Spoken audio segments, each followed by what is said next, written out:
Shalom Bapak Ibu, Saudara-saudari yang dikasihi Tuhan. Hari ini sungguh hari yang baik diberikan Tuhan bagi kita, Kamis 13 Maret 2025. Biarlah kita selalu bersyukur atas segala kebaikan dan anugerah Tuhan dalam hidup kita. Dan marilah kita sejenak untuk disapa oleh firman Tuhan. Kasih karunia dan damai sejahtera dari Allah Bapa dan dari anaknya Tuhan Yesus Kristus kiranya menyertai hati dan pikiranmu. Amin. Firman Tuhan menyapa kita dari 1 Yohanes 2 ayat 8 dikatakan demikian. Namun perintah baru juga yang kutuliskan kepada kamu telah ternyata benar di dalam Dia dan di dalam kamu. Sebab kegelapan sedang lenyap dan terang yang benar telah bercahaya. Demikian firman Tuhan. Perintah hidup dalam kasih, mengasihi selalu baru. Bahkan dampak dari hidup dalam kasih pasti baru. Ajaran Tuhan Yesus, kasih tidak sekedar menghormati orang lain, tetapi bahkan mengorbankan diri dan menjadi hamba. Kasih bukan sekedar merupakan pemberian tanpa pamrih kepada saudara atau teman, tetapi bahkan kepada musuh dan yang menganiaya kita.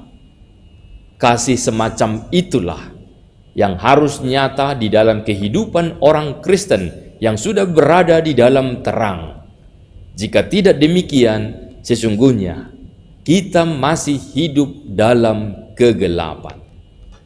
Bapak, Ibu, Saudara-saudari, kasih adalah bukti hidup dalam terang. Hidup saling melengkapi adalah wujud dari kasih.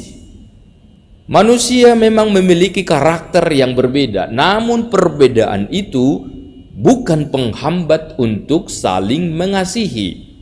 Karena kita memiliki Allah yang sama dan nyata dalam Yesus Kristus, itulah yang membuat kita saling terhubung dan menjadi saudara karena Yesus.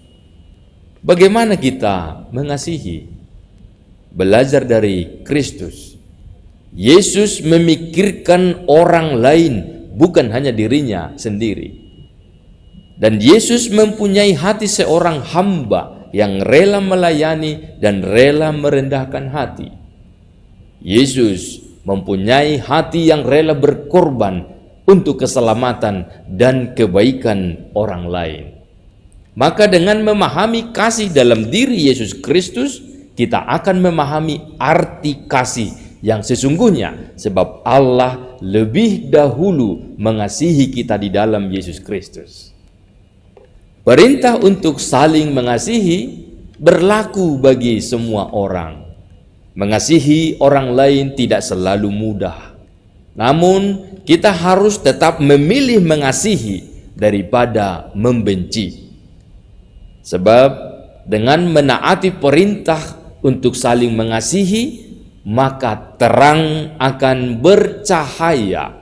Maka suasana baru, keadaan baru akan tercipta. Ada pengampunan, saling menerima, dan kerjasama saat kita saling mengasihi. Oleh karena itu, yuk Bapak, Ibu, Saudara-saudari, jauhkan kebencian. Amin. Terpujilah Allah yang sungguh-sungguh mengasihi kami. Engkau tidak memperhitungkan dosa kesalahan kami, namun Engkau mengasihi kami, sebab kasih-Mu lebih besar dari kesalahan kami. Sungguh itulah yang membuat kami berbahagia dan kami beroleh kehidupan yang kekal. Oleh karena itu pula Tuhan menghendaki kami untuk saling mengasihi, menjauhkan kebencian di antara sesama umat Tuhan. Dan biarlah kami saling mendukung, saling menjaga, saling merawat satu dengan yang lain, sehingga melalui kehidupan yang tercipta sebagai dampak dari kasih itu, nyatalah kasih Tuhan di dalam kebersamaan kami, dan akhirnya nama Tuhan dipermuliakan. Hari ini dalam setiap aktivitas pekerjaan kami, biarlah sesungguhnya kami lakukan itu di dalam kasih Tuhan. Maka bersorak-soraklah jiwa kami dan dunia ini, karena pada akhirnya mengenal Tuhan yang lebih dahulu mengasihi kami. Dimuliakanlah namamu di dalam nama Yesus. Amin. Anugerah Tuhan kita Yesus Kristus dan kasih setia Allah Bapa dan persekutuan Roh Kudus menyertaimu sekalian. Amin. Selamat beraktivitas Bapak Ibu, Saudara-saudari. Tuhan Yesus memberkati kita semua. Shalom.